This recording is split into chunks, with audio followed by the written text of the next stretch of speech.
Idar UGVCL ખાતે અડધી રાત્રે ગ્રાહકોનું હલ્લાબોલ. ઈડર યુજીવીસીએલ ખાતે અડધી રાત્રે ગ્રાહકોનું હલ્લાબોલ. ઈડરના શેરપુરના ગામના યુવાનોએ વડીલોએ નોંધાવ્યો વિરોધ. મહેશ્વરી ફિલ્ડરમાં છેલ્લા 20 દિવસ કરતાં વધુ સમયથી લાઇટની હાલાકી. યુજીવીસીએલ વિભાગ સહિત કર્મચારીઓની રજૂઆત છતાં પરિણામ શૂન્ય.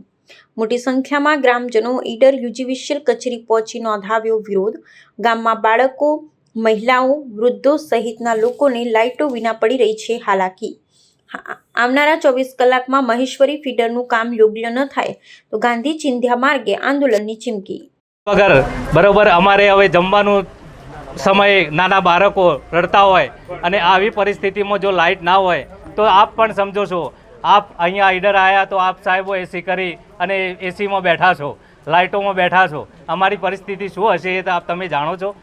એટલે અમે વિનંતી કરીએ છીએ અને રજૂઆત આજે કરવા આવ્યા છીએ અને અમારી આ સોલ્યુશન અમને 24 કલાકની અંદર મળી જવું જોઈએ, નહીતર અમારે ગાંધી ચિંધ્યા માર્ગે અમે આંદોલન પર ઉતરીશું એ નક્કી જ છે.